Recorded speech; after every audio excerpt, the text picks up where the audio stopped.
Hi everyone, Comic Reviewer here, and this time reviewing the origin of Superboy-prime, which is meant to be issue 87 of DC Comics Presents, where Superman and Superboy-prime team up.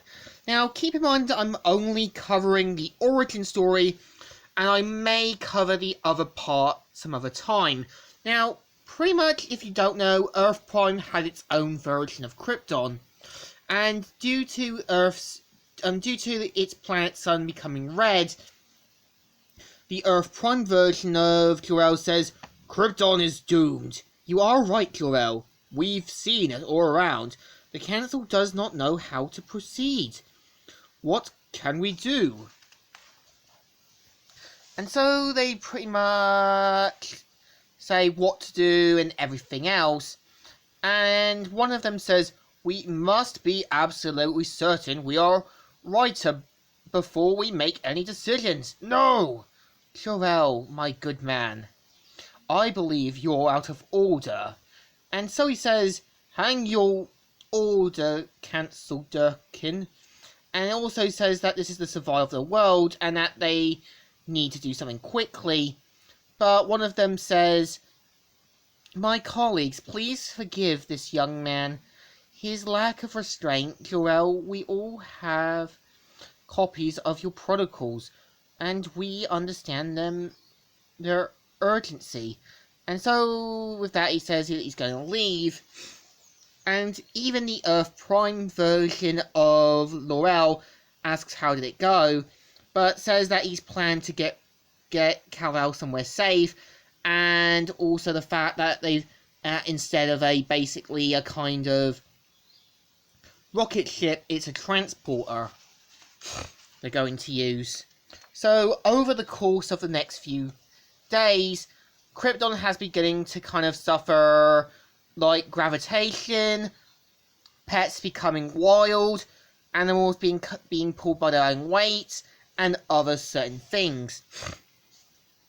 So the Council decide to meet with Jor-El and show him the transporting device, where he takes a kind of small little animal and transports it into a transporting device,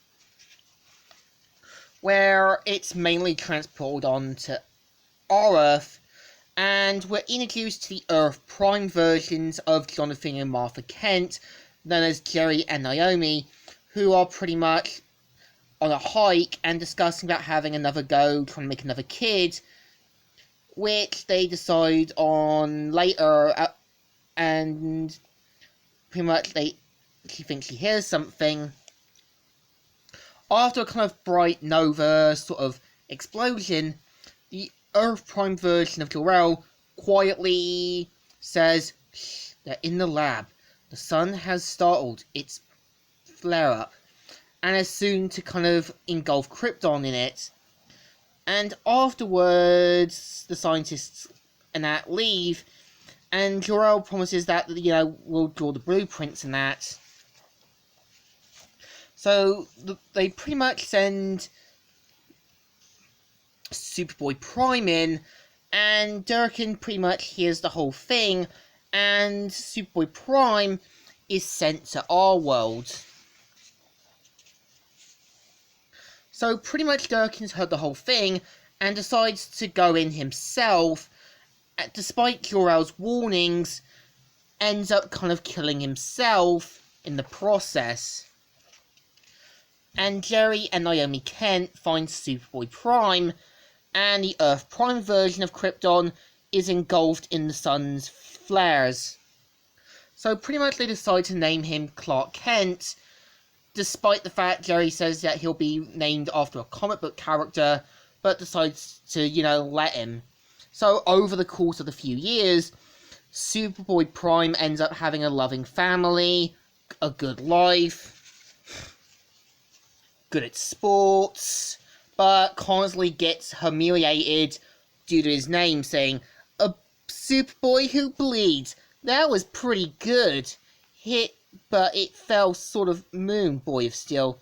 I'm in pain, and you make your Clark Kent jokes." So pretty much Laurie shows up to kind of take Superboy to the beach party, where he's dressed up in his Superboy outfit that would later become his signature uniform. And they decide to mainly drive to the beachfront where the party's going to be. But due to the upcoming crisis, there have been hints that there has been large currents and waves. So just as Superboy tries to think he's going to fly, but as soon as Halley's Comet comes, this causes Superboy to gain his powers, and finally ends up meeting Superman. So the origin of Superboy is alright. I think if they made it into a bigger story, maybe this could have been an interesting origin. And yeah, when you look at the film Brightburn, it's pretty much the origin of Superboy-prime. So I think it deserves a thumbs up. Still good, and still alright. So, Comic Reviewer here, signing out.